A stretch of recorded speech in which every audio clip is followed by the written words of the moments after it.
Capítulo 8. Decisões guiadas. Viver e trabalhar de acordo com os princípios da Palavra de Deus oferece uma abordagem completamente diferente do natural. Em vez de focar em vender a todo custo e usar artimanhas para manipular resultados, Deus nos chama a viver com integridade, transparência e a tratar as pessoas com respeito, construindo relacionamentos baseados na confiança.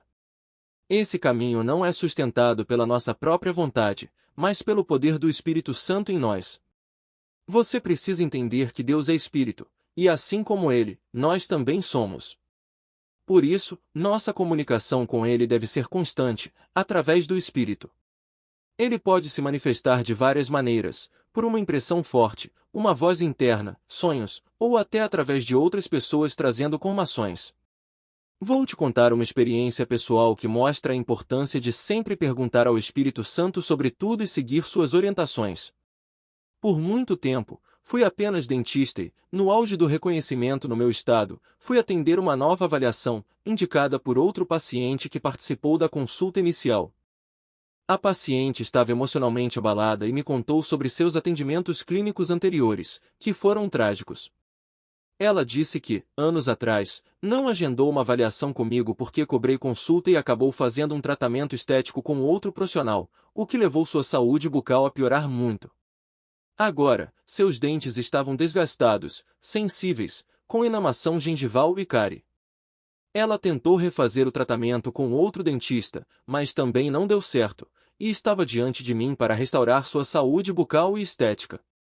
Naquele momento, senti uma impressão no meu espírito: não inicie esse tratamento. A mesma impressão de 2 meses antes, que tive com outro paciente, e que me gerou um prejuízo absurdo. Pedi um prazo para analisar o caso e chamá-la novamente. Conversei com minha esposa, que me disse categoricamente: não pegue esse caso. Era Deus falando pela segunda vez. Mas eu tinha uma justificativa na minha mente: o valor do tratamento era muito alto e valeria a pena pegar. Contrariando essas informações, iniciei o caso após o pagamento da paciente. Como eu estava soberbo por ter mais de 9 anos de experiência, achava que podia resolver qualquer problema. Mas sabe o que acontece? Quando o dinheiro ocupa o espaço que não deveria, e quando negligenciamos o posicionamento que Deus, como meu sócio majoritário, deve ocupar em nossa vida, ficamos sujeitos a ser escravos do dinheiro e às suas consequências diretas e indiretas. Iniciamos o caso, que ficou cada vez mais complexo, com dentes indicados para extração e canal. Após muitas horas, consegui reverter alguns quadros e salvar vários dentes. Porém, as sessões passaram a ser mais longas do que planejei, e, depois de concluir 80% do tratamento, fui tomado por uma impaciência avassaladora devido às barbaridades que encontrei no caso e que estaria complicando demais o tratamento e prognóstico e que era resultado direto da irresponsabilidade de outros dentistas. Resolvi então interromper o tratamento e conversar com a paciente. Sem ponderar minhas palavras e tomado por uma indignação, disse que não daria para continuar com o planejamento inicial e que seria obrigatório dobrar o valor do procedimento inserindo outros procedimentos.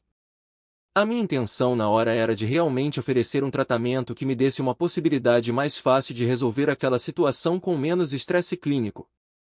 Foi uma atitude imprudente, digna de alguém prepotente que, naquele momento, se achava maduro e preparado para resolver qualquer caso.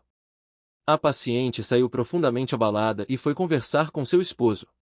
No dia seguinte, minha mente já estava completamente tranquila novamente, e após refletir mais, percebi que poderia continuar o caso sem alterar o tratamento ou o valor. Mas o leite já havia sido derramado e o pior estava por vir. A paciente simplesmente parou de atender minhas ligações.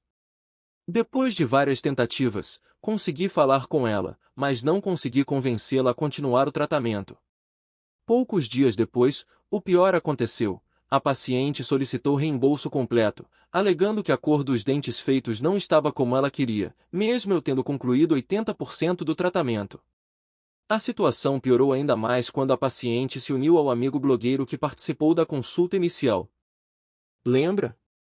Juntos, começaram a me ameaçar, dizendo que iriam me expor nas redes sociais, na delegacia e em todos os meios possíveis para denegrir minha imagem. Cada dia que passava, a tensão aumentava. Após alguns dias dessa pressão constante, autorizei meu advogado a negociar o reembolso completo, mas já era tarde demais.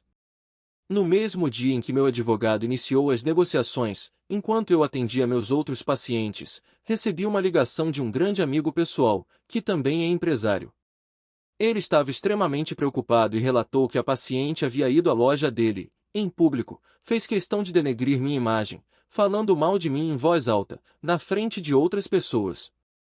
Meu amigo, percebendo a gravidade da situação, me aconselhou de forma a rir: devolve imediatamente o dinheiro que ela está pedindo, pois ela está disposta a tomar ações desproporcionais.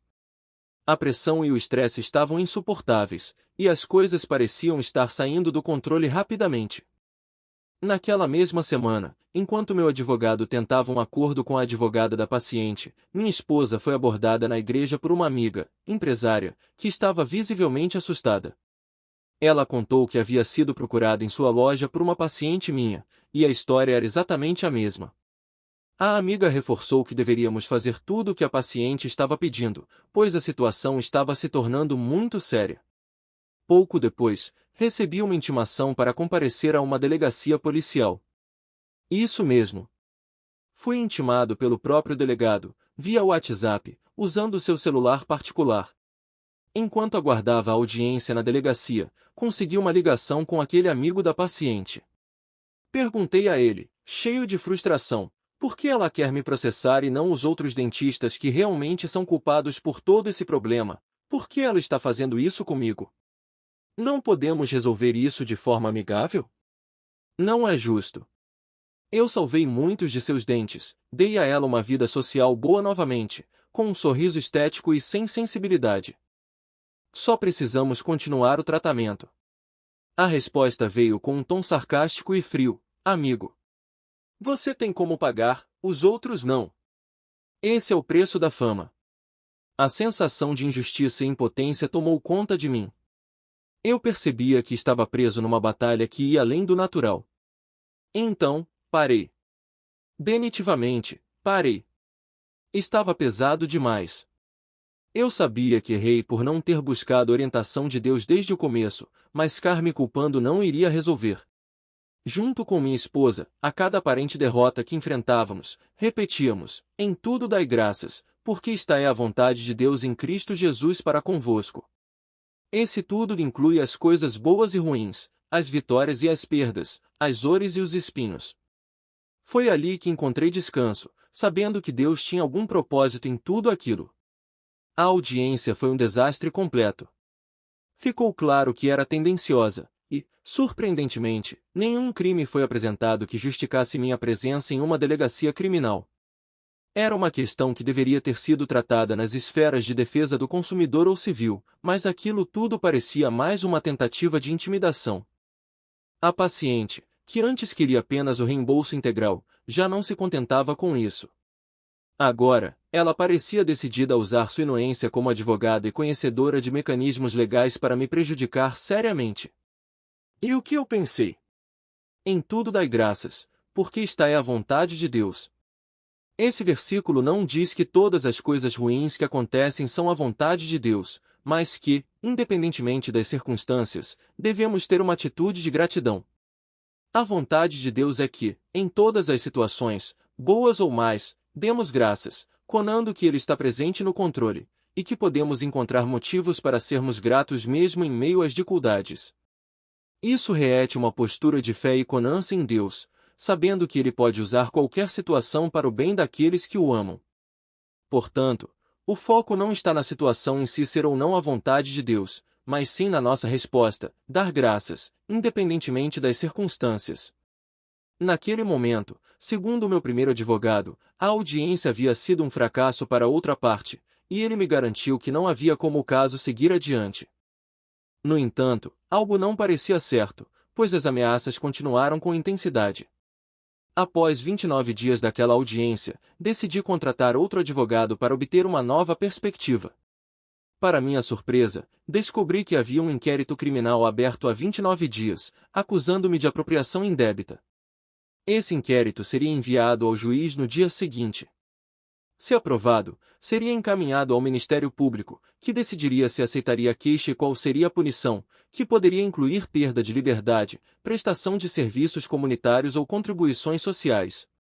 Para esclarecer, apropriação indébita acontece quando alguém cá com algo que não lhe pertence, mas que foi conado a ele. No meu caso, isso obviamente não se aplicava, pois toda a documentação assinada estava em ordem. Meu novo advogado, após analisar a situação, disse que, embora houvesse uma possibilidade de o caso avançar, seria muito improvável que um juiz aceitasse a queixa após anexarmos todas as provas que possuíamos. Ele estimou que o processo levaria meses. No entanto, ele estava enganado. O caso foi analisado pelo juiz e, para minha surpresa, em apenas 10 dias, já havia um veredito. Graças a Deus, o processo foi arquivado porque o Ministério Público indeferiu a queixa. Aquele alívio foi como se um peso enorme fosse retirado das minhas costas. Apesar de tudo, eu sabia que Deus havia me livrado de uma situação que poderia ter tido consequências muito mais graves. Portanto, em tudo dai graças, porque esta é a vontade de Deus em Cristo Jesus para convosco. Eu sei que o senso comum diria que eu deveria estar ansioso e nervoso, e confesso, sim, eu fiquei nervoso. Mas, de modo sobrenatural, comecei a catalogar cada coisa que estava acontecendo e o conhecimento jurídico-legal que precisei adquirir. No Now, criei o curso digital Doc Blindado, com o objetivo de blindar e munir dentistas da área estética para que evitem e enfrentem situações de insatisfação com seus pacientes. É sempre surpreendente o que Deus faz. Você precisa entender que, assim como no meu caso, muitas vezes enfrentamos batalhas que vão além do que nossos olhos podem ver. É óbvio que aquela guerra não era natural, ou seja, contra uma pessoa em si, mas sim espiritual. E contra guerras espirituais, devemos usar armamentos espirituais. Mas também não quero armar que aquela paciente havia se tornado minha inimiga pessoal. Categoricamente, não. Observe que em primeira instância eu mesmo, apesar de ouvir, não correspondi à voz interna de Deus. Ou seja, a guerra espiritual havia começado, e eu a perdi primeiro em meu interior, na minha mente. Talvez você já tenha passado por algo parecido. Pode ser que você tenha iniciado um negócio que parecia infalível, mas, contra todas as expectativas, deu errado. Ou talvez você tenha se envolvido numa compra que parecia simples, mas que se transformou numa verdadeira dor de cabeça. Quem sabe, você se viu em uma causa judicial que tinha tudo para ser ganha, mas de repente, tudo desmoronou. Talvez você já percebeu que algumas situações, alianças e sociedades, em retrospectiva, que nunca deveriam ter acontecido, acabam trazendo um peso imenso para a sua vida, simplesmente porque você estava desarmado, vulnerável ao que acontecia ao seu redor. Eu sei que isso pode parecer estranho se você nunca se atentou ao mundo espiritual. Talvez você pense que essas são apenas coincidências ou erros de julgamento, mas quero te mostrar que há muito mais em jogo. É por isso que vou compartilhar com você algumas percepções que você precisará adotar daqui para frente. São lições que aprendi a duras penas e que, se aplicadas, podem evitar que você passe pelos mesmos desaus. Mas antes, preciso te alertar sobre uma coisa muito importante. Enquanto você lê este livro, é possível que pensamentos como "o que isso tem a ver com marketing?" comecem a surgir na sua mente. Essa é uma seta mental comumente usada para desviar seu foco do que realmente importa. O diabo, nosso inimigo, tenta fazer você se concentrar em coisas superficiais e esquecer o que realmente tem valor, a sua comunhão e seu propósito de vida em Deus. Tem uma frase que é muito comum no meio do coaching, mas sinto que devemos reconstruí-la. A frase é CNPJ fraco, CPF fraco. CPF forte, CNPJ forte. A força de um CNPJ não está na capacidade do CPF que o gerencia, mas na dependência do Espírito Santo. Um CNPJ enfraquecido rete a independência do CPF em relação a Deus. Por outro lado, um CNPJ forte é resultado de um CPF que se entrega completamente ao Espírito Santo, permitindo que ele guie cada decisão e traga prosperidade verdadeira. Portanto, a partir de agora diga assim: CNPJ forte é CPF que virou CPES, cadastro da pessoa do Espírito Santo. Amém? Agora deixe-me te lembrar por que você está lendo este livro. Deus quer te mostrar que, antes de você se preocupar em ser visto por todos, antes de buscar reconhecimento e sucesso natural, você precisa ser visto e conhecido por Ele. É essa percepção que vai transformar completamente o rumo da sua vida, não apenas no aspecto profissional, mas também no pessoal, no familiar e, mais importante, no seu destino eterno. Com isso em mente, vamos explorar algumas ferramentas que pude me aprofundar, inclusive com coaches cristãos famosos mas que se revelaram tão destrutivos quanto os que não são.